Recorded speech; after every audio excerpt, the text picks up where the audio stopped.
Hello दोस्तों, good morning. आप सबका स्वागत है डेली जीके जीएस सीरीज में। आइए सेशन की शुरुआत करते हैं। आज का सेशन शुरू करते हैं कल के अभ्यास प्रश्न से। क्वेश्चन था कि हमारे शरीर में कौन सा तत्व सबसे ज़्यादा पाया जाता है। तो इसका आंसर हो जाएगा ऑक्सीजन। जो हमारा शरीर है उसमें क्या होता है, सबसे ज़्यादा होता है ऑक्सीजन, उसके बाद होता है कार्बन, उसके बाद होता है हाइड्रोजन, और उसके बाद होता है नाइट्रोजन, और उसके बाद है कैल्शियम। तो यहाँ पे ऑक्सीजन क्या होता है, सबसे ज़्यादा होता है, और ये कितना होता है 65%। तो इस क्वेश्चन का आंसर था ऑप्शन नंबर डी। आज का पहला प्रश्न है, भारत के दक्षिण छोर का नाम क्या है। जो ये भारत है तो ये तो हो गया मेनलैंड, और यहाँ पे बे ऑफ बंगाल है, इसमें क्या है कि बहुत सारे आइलैंड है, अंडमान निकोबार बोलते हैं लोग। तो यहाँ पे जो ग्रेट निकोबार है, इस वाले पॉइंट की बात की जा रही है कि सबसे दक्षिण छोर वो कौन सा होगा, यहाँ पे ग्रेट निकोबार में है। और ये है हमारा, इसको बोला जाता है निकोबार द्वीप में इंदिरा पॉइंट है इसको। इसका जो लैटिट्यूड है वो है 6 डिग्री 4 मिनट नॉर्थ। ये हो गया, इसको बोला जाता है इंदिरा पॉइंट, या फिर इसका एक और नाम है, इसको एक और नाम से बुलाया जाता है, इसको पिगमेलियन पॉइंट भी बोला जाता है।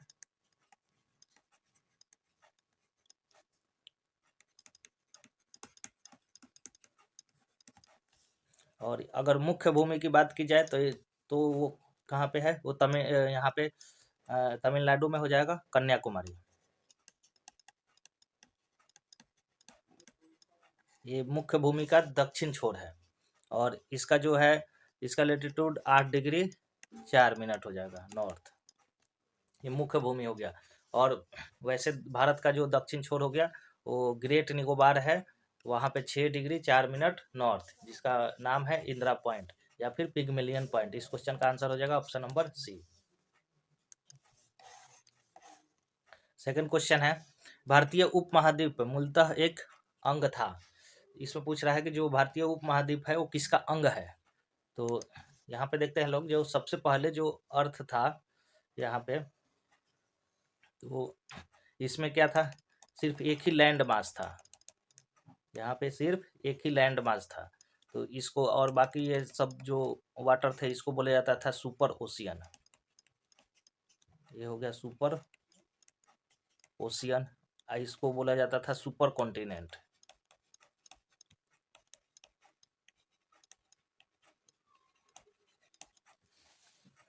या फिर इसको बोला जाता था पैंजिया, इसका नाम था पैंजिया। तो क्या हुआ कि पैंजिया का सबसे पहले विभाजन हुआ, तो विभाजन हुआ तो कैसे हुआ कि 2 लैंड मास में टूट गया। जो ये हमारा अर्थ है, इसमें क्या हुआ कि यहाँ से विभाजन हुआ, और विभाजन हो करके 2 लैंड मास टूट गए ऐसे। तो जो भारतीय उपमहाद्वीप है, तो जो ये दक्षिण वाला जो लैंड मास था इसी से बना हुआ है। तो यहाँ पे क्या हुआ कि 2 में डिवाइड हो गया, तो इसको बोला जाता है, इसको जो नॉर्थ वाला है इसको बोला जाता है अंगारा लैंड। नॉर्थ वाले को बोला जाता है अंगारा लैंड, और ये जो दक्षिण वाला है इसको बोला जाता है गोंडवाना लैंड। तो 2 लैंड में डिवाइड हो गया जो हमारा अर्थ है, एक अंगारा लैंड और दूसरा गोंडवाना लैंड। और यहाँ पे जो गोंडवाना लैंड है इसमें भारत आ जाएगा, भारतीय उपमहाद्वीप। और इसमें कौन कौन से आ जाएंगे, एक तो भारत का हो जाएगा, एक हो जाएगा ऑस्ट्रेलिया,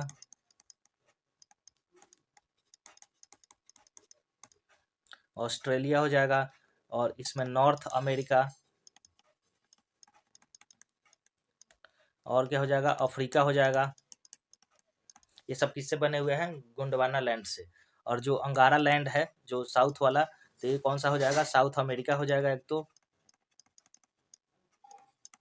यूरोप हो जाएगा, और कुछ पार्ट जो है एशिया के भी हो जाएंगे।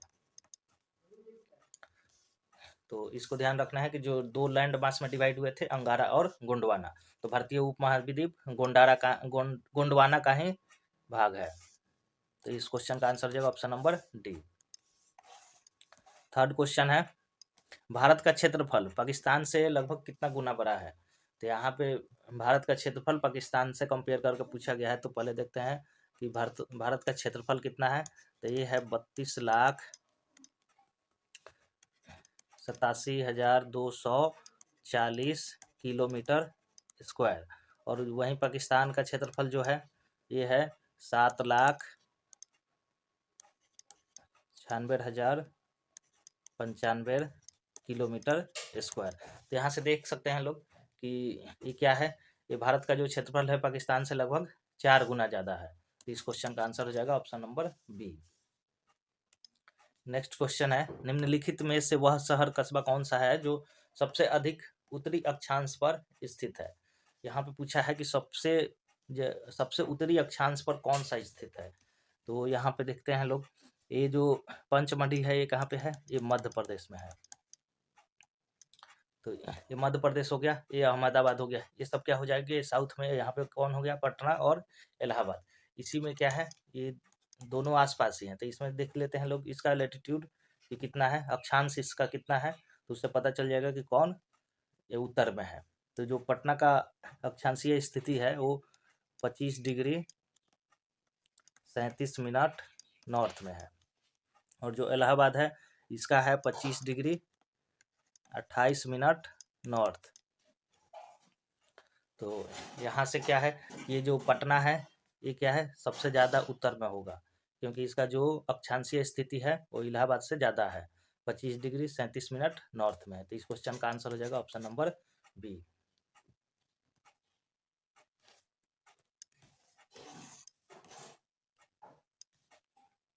नेक्स्ट क्वेश्चन है, निम्नलिखित में से किस देश के साथ भारत की अंतर्राष्ट्रीय सीमा नहीं लगती है। तो इसमें पूछा है कि अंतर्राष्ट्रीय सीमा किसके साथ है, पाकिस्तान के साथ तो लगती है, पाकिस्तान के साथ, बांग्लादेश के साथ भी लगती है, भूटान के साथ भी लगती है। जो श्रीलंका के साथ लगती है वो स्थलीय सीमा नहीं लगती है,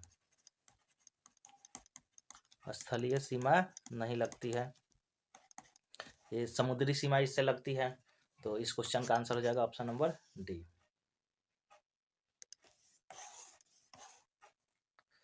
नेक्स्ट क्वेश्चन है, पाक जल संधि किन दो देशों के बीच है। यहाँ पे जो है पाक जल संधि के बारे में पूछा गया है। तो ये जो है पाक जल संधि ये भारत और श्रीलंका के बीच में है। जैसे यहाँ पे भारत का सबसे साउथ वाला पॉइंट हो गया और यहाँ पे क्या है, ये श्रीलंका है।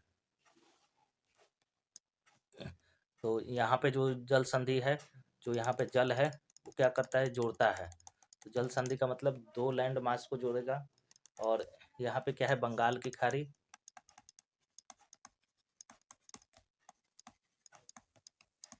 और यहाँ पे जो है मन्नार की खाड़ी है।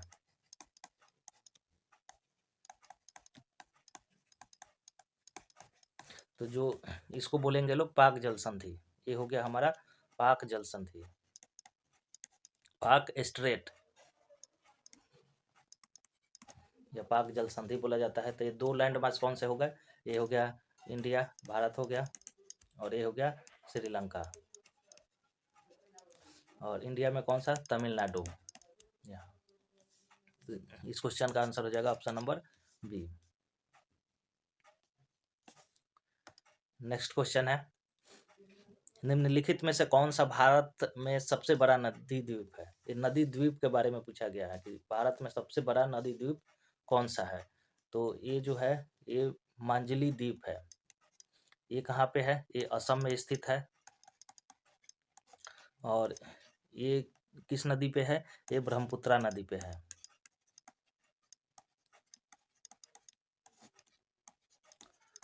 तो ये 2 पॉइंट याद रखना है कि जो माजुली द्वीप है ये असम में स्थित है और ब्रह्मपुत्रा नदी पर स्थित है।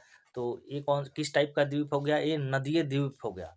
तो ये हो गया नदीय द्वीप और ये है भारत का सबसे बड़ा द्वीप। और भारत के साथ साथ क्या है कि ये विश्व का भी सबसे बड़ा है, विश्व का भी सबसे बड़ा नदीय द्वीप है।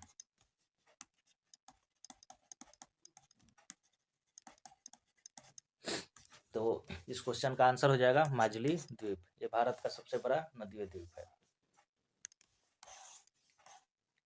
नेक्स्ट क्वेश्चन है, भारत अपनी अंतर्राष्ट्रीय सीमा सबसे कम किस देश से साझा करता है? तो यहाँ पे भारत की अंतर्राष्ट्रीय सीमा के बारे में पूछा गया है कि किस देश से सबसे कम करता है। तो पहले हम लोग देख लेते हैं कि जो भारत की अंतर्राष्ट्रीय सीमा है ये किस किस देश के साथ लगती है।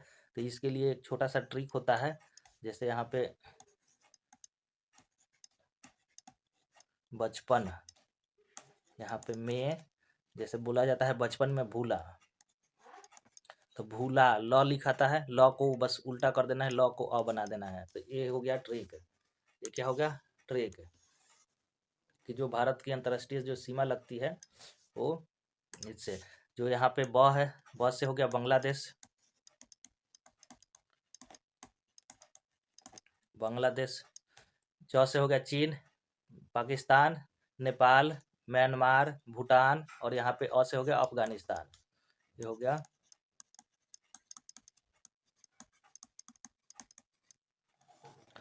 तो इसमें क्या है, ये जो है यहाँ से ये डिक्रीजिंग ऑर्डर में है। सबसे ज़्यादा बॉर्डर लगता है बांग्लादेश से, सबसे ज़्यादा ये लगता है 4096 किलोमीटर।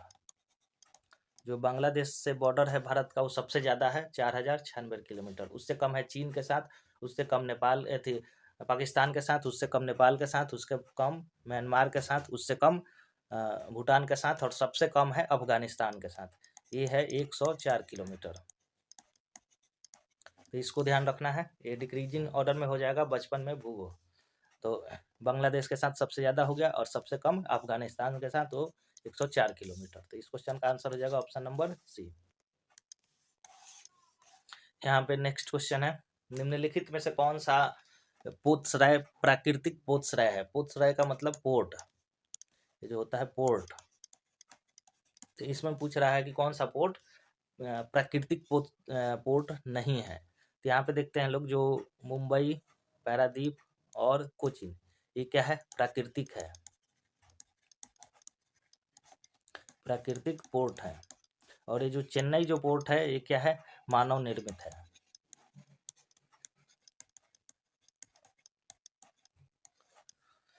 ये मानव निर्मित पोर्ट है। तो चेन्नई हो गया, ये कहाँ पे है?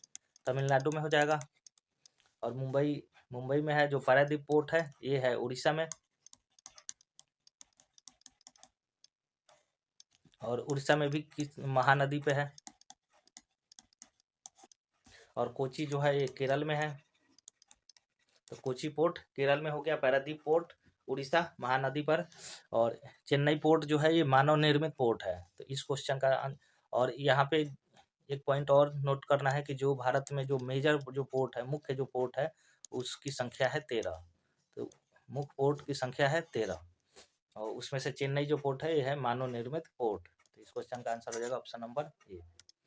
नेक्स्ट क्वेश्चन है, उत्तर पश्चिम में भारत भूमि की सीमाएं किस देश के साथ लगी हुई है?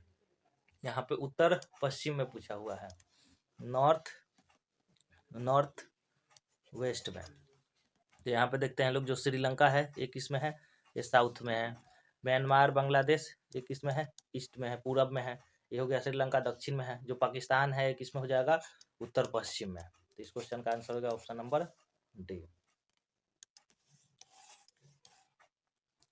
नेक्स्ट क्वेश्चन है, निम्नलिखित में से किस अधिनियम द्वारा भारत में प्रांतों को स्वायत्तता प्रदान की गई थी? तो ये जो अधिनियम था ये भारत सरकार अधिनियम 1935। इसके तहत क्या हुआ था कि जो प्रांत थे, यहाँ पे प्रांत, प्रोविंस, जो प्रोविंस थे इसको स्वायत्तता प्रदान की गई थी। इससे पहले क्या लगा हुआ था? यहाँ पे द्वैध शासन था। तो प्रांतों को क्या किया गया कि प्रांतों से 1935 का भारत सरकार अधिनियम है, इसके तहत प्रांतों से द्वैध शासन हटा करके प्रांतों को स्वायत्तता प्रदान कर दी गई। और जो केंद्र में था, केंद्र में द्वैध शासन लगा दिया गया, द्वैध शासन लगा दिया गया। तो केंद्र में द्वैध शासन हो गया और प्रांतों से द्वैध शासन हटा करके प्रांतों को स्वायत्तता प्रदान की गई। ये भारत सरकार अधिनियम 1935 के तहत है। और इसी के तहत क्या हुआ था कि एक आरबीआई का गठन हुआ था 1935 में ही, और एक फेडरल कोर्ट भी बना था। फेडरल कोर्ट की स्थापना हुई थी, जो सुप्रीम कोर्ट है, इसकी स्थापना हुई थी भारत सरकार अधिनियम 1935 के तहत। और जो भारत का संविधान है, ये लगभग 80% भारत का जो संविधान है वो किससे लिया गया है? भारत सरकार जो अधिनियम 1935 था उससे लिया गया है। तो भारत का जो संविधान है वो कितना 80% जो भारत सरकार अधिनियम 1935 है उससे लिया गया है। इस क्वेश्चन का आंसर हो जाएगा option number C. Next question है, भारत के संविधान के ऊपर सबसे अधिक प्रभाव निम्नलिखित में से किसका माना जाता है? तो जो भारत का संविधान बना हुआ है उसमें सबसे ज़्यादा प्रभाव किसका है? यहाँ पे ऑप्शन देख लेते हैं लोग। यूएसए का संविधान, सोवियत रूस का संविधान, ब्रिटिश संविधान, या फिर भारत सरकार अधिनियम 1935। इस क्वेश्चन को आप लोग लगा सकते हैं जो पहले वाला जो एक्सप्लेनेशन से। ये क्या हो जाएगा कि जो भारत सरकार अधिनियम 1935 है, इससे कितना हमारे संविधान में लिया गया है? लगभग 80% पार्ट लिया गया है। तो ये क्या हो जाएगा कि ये जो इसका प्रभाव किस पे होगा? हमारे भारतीय संविधान पे होगा। क्यों? क्योंकि इसका 80% भाग हमारे भारतीय संविधान में है। तो इस क्वेश्चन का आंसर हो जाएगा option number D. Next question है, भारत की संविधान सभा किसके कहने पर बनाई गई थी? यहाँ पे देख लेते हैं लोग, संविधान जो सभा है वो किसके कहने पर बनाई गई थी? तो भारत में आया था कैबिनेट मिशन, तो उसी के तहत क्या हुआ था कि भारत में संविधान सभा की गठन हुआ था, और इसी के तहत क्या हुआ था कि इलेक्शन भी हुए थे और संविधान सभा का गठन हुआ था। तो कैबिनेट मिशन जो था ये कब आया था? 1946 में। और इसका जो अध्यक्ष है, जो कैबिनेट मिशन था उसके अध्यक्ष थे पेंथिक लॉरेंस।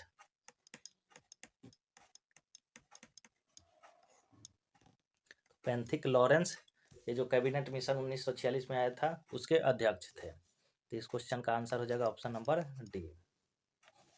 संविधान सभा से एक दो क्वेश्चन और देख लेते हैं लोग।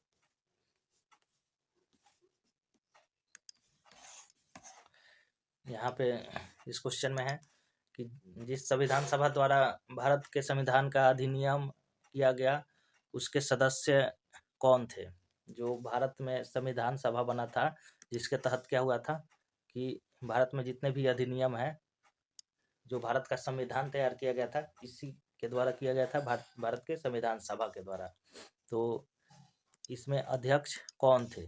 तो वो थे जो जितने भी प्रांत थे उसमें उसके जो विधानसभा थे उसमें निर्वाचित हुए सदस्य थे। तो ये थे विभिन्न प्रांतों की विधानसभाओं द्वारा निर्वाचित। तो जितने भी प्रांत थे उसमें निर्वाचित जो सदस्य थे, जैसे संविधान सभा में ये टोटल कितने सदस्य थे? ये टोटल यहाँ पे 389 जो सदस्य थे जो संविधान सभा के पार्ट थे, जो निर्वाचित हुए थे, जिसमें से भी ये जो था 292 ये जो ब्रिटिश प्रांत थे उससे थे।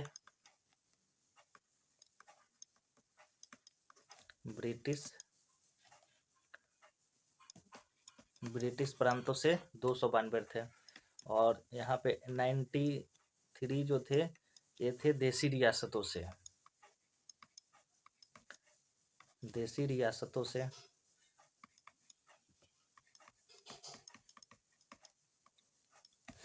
और इसमें जो 4 थे वो ब्रिटिश कमिश्नर थे।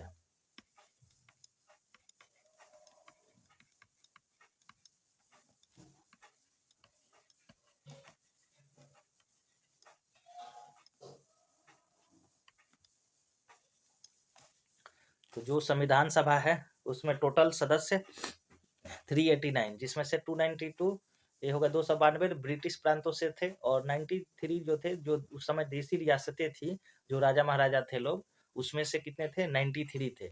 और बाकी जो 4 थे, 4 जो ब्रिटिश कमिश्नर थे वो थे इसमें जो नामित किए जाते। तो ये हो गया। इस क्वेश्चन का आंसर हो जाएगा कि संविधान सभा के सदस्य कौन से हो गए? जो विधानसभाओं, जो विभिन्न प्रांतों के विधानसभा से निर्वाचित हुए थे। इसका option number B. Next question है, अगर ये पिछला वाला जो क्वेश्चन का एक्सप्लेनेशन देखे हैं तो इसका आंसर कर सकते हैं लोग कि निम्नलिखित में से भारतीय संविधान के प्रारूप के लिए जिम्मेदार संविधान सभा का हिस्सा नहीं थे। ये जो संविधान सभा है उसके हिस्सा इसमें से कौन नहीं थे? तो अभी हमने देखा था कि जो संविधान सभा के सदस्य कौन थे, जो विभिन्न प्रांतों से निर्वाचित हुए थे। और इसमें जो गांधी जी है वो क्या है कि वो इलेक्शन नहीं लड़े थे, वो निर्वाचित नहीं हुए थे, वो तो ये किसी पार्टी से संबंधित नहीं थे, बस कांग्रेस पार्टी के मेंबर थे और कांग्रेस पार्टी के एक बार अध्यक्ष बने थे बस। तो इस क्वेश्चन का आंसर हो जाएगा ऑप्शन नंबर ए।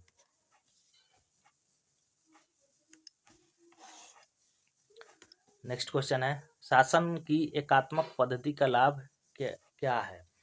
यहाँ पे पहले देखते हैं लोग, जो शासन की एकात्मक पद्धति, इसका मतलब होता है कि जैसे कोई केंद्र है तो केंद्र में सिर्फ एक सरकार होगी और जो भी पावर होगा, पावर किसके पास होगा? जो पावर होगा वो पावर किसके पास होगा? केंद्र में होगा। इसमें राज्य नहीं होगा। जो राज्य में शासन चलता है वो राज्य इसमें क्या होगा कि नहीं होगा। तो जैसे राज्य में वो मुख्यमंत्री होते हैं और बाकी सब मिनिस्टर होते हैं, राज्य में भी अलग से इलेक्शन होता है। तो ये जब राज्य नहीं रहेगा, सिर्फ एक केंद्र रहेगा, केंद्र में ही बस इलेक्शन होगा और वहाँ पे सिर्फ एक सरकार रहेगी। तो उस पद्धति को बोला जाता है एकात्मक पद्धति। अब उसका लाभ क्या होगा? उसका लाभ ये होता है कि जो राज्य यहाँ पे जो राज्य का मतलब है देश का बात किया गया है, जो राज्य, और यहाँ पे राज्य है जो जैसे अलग अलग प्रोविंस है, प्रांत हो गए, वो राज्य जिसमें सीएम होते हैं। तो ये उसमें क्या होगा, जो प्रांत है, जो राज्य है वो नहीं होंगे। तो इससे क्या बनेगा, जो केंद्र बनेगा वो सबसे ज़्यादा पावरफुल बनेगा, मतलब दृढ़ राज्य बनेगा, मतलब दृढ़ देश बनेगा। तो इस क्वेश्चन का आंसर हो जाएगा ऑप्शन नंबर बी। तो इसके बहुत सारे फायदे भी हैं और नुकसान भी है। क्यों नुकसान क्या है? क्योंकि इसमें क्या हो जाएगा कि जितने भी पावर हैं, सारा पावर किसी एक आदमी के हाथ में चला जाएगा। तो वो उसका नुकसान हो गया, उसका गलत उपयोग भी हो सकता है। और अच्छा इसलिए है कि इसमें क्या है कि पावर एक के पास रहेगा तो डिसीजन जो लेगा एक आदमी लेगा। अब एक लेगा तो मतलब अच्छा काम भी करा सकता है, उसके अपोजिशन में कोई नहीं हो सकता। जैसे कि चीन में होता है, चीन में क्या है, वहाँ पे एक ही सरकार होती है। तो एक ही सरकार होगी तो कोई उससे सवाल पूछने वाला नहीं होगा, जो भी फैसला होगा जल्दी होता है उसमें फैसला। और भारत में क्या होता है कि कोई भी फैसला लेना है तो बहुत टाइम लगता है। तो इसका फायदा और नुकसान दोनों होते हैं। तो एकात्मक पद्धति का मतलब हो गया दृढ़ राज्य, दृढ़ देश बनेगा। नेक्स्ट क्वेश्चन है, भारतीय संविधान में आपात उपबंध किससे लिए गए हैं? तो आपात उपबंध जो लिए गए हैं तो जर्मनी से लिए गए हैं। आपात उपबंध मतलब इमरजेंसी, जो इमरजेंसी प्रोविजन है वो लिए गए हैं जर्मन संविधान से। और भारत सरकार अधिनियम से ये तो लगभग 80% संविधान ही लिया गया है इससे। और जो आयरिश संविधान है, जो आयरलैंड, यहाँ से लिया गया है DPSP, directive principle of state policy. तो डीपीएसपी आयरिश से हो गया। और जापान से लिया गया है विधि द्वारा स्थापित प्रक्रिया।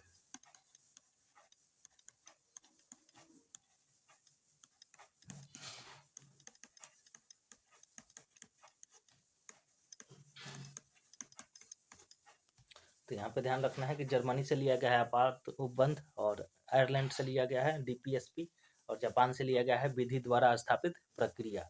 तो इस क्वेश्चन का आंसर हो जाएगा option number A. Next question है, प्रथम केंद्रीय विधानसभा का गठन कब किया गया था? तो यहाँ पे है विधानसभा का जो गठन है वो कब किया गया था, विधानसभा का गठन। तो यहाँ पे इसका जो गठन है 1921 में किया गया था। और एक किसके तहत किया गया था, जो 1919 में, जो 1919 में जो भारत सरकार अधिनियम 1919 आया था, 1919 का एक्ट, उसके तहत जो विधानसभा है इसका गठन किया गया था। और इसके जो पहले अध्यक्ष थे पहले अध्यक्ष वो थे फ्रेडरिक वाइट।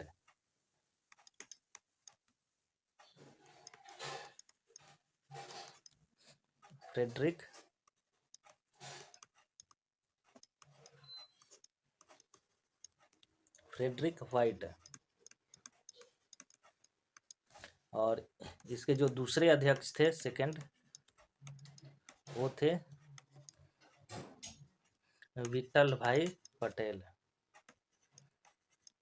विट्ठल भाई पटेल। और ये थे स्वराज पार्टी से।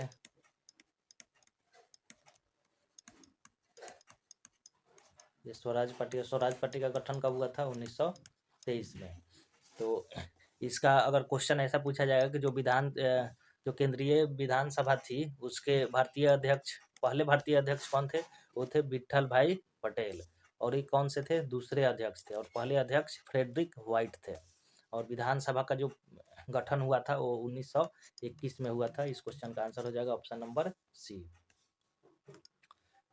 नेक्स्ट क्वेश्चन है, निम्नलिखित में से किस अधिनियम में नियंत्रक महालेखा परीक्षक नाम पद का सुझाव दिया गया था? तो यहाँ पे इस क्वेश्चन में पूछा गया है कैग के बारे में। जो कैग है, जो कैग CAG, ये किस अधिनियम से जोड़ा गया था भारत में?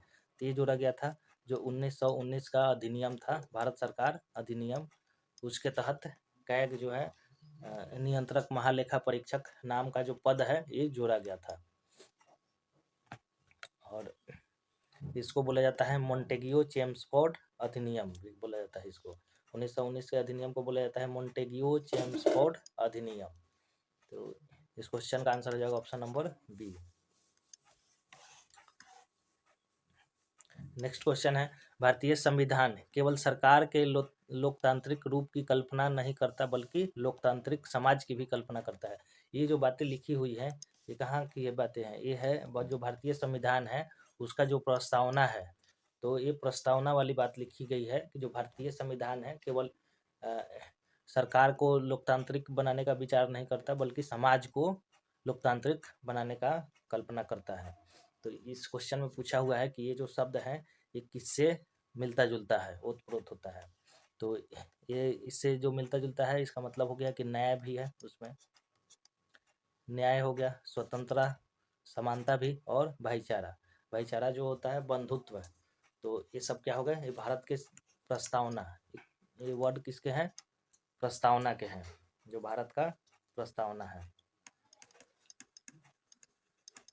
जो भारत का जो प्रस्तावना, तो प्रस्तावना में न्याय की भी बात की गई है, स्वतंत्रता की, समानता की और भाईचारे की भी।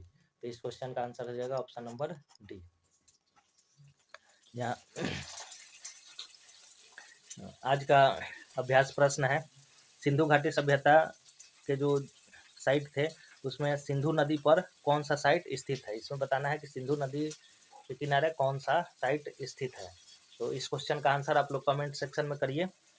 और अगर ये वीडियो अच्छी लगी हो तो इसको लाइक करिए, शेयर करिए और चैनल को सब्सक्राइब करिए। Thank you.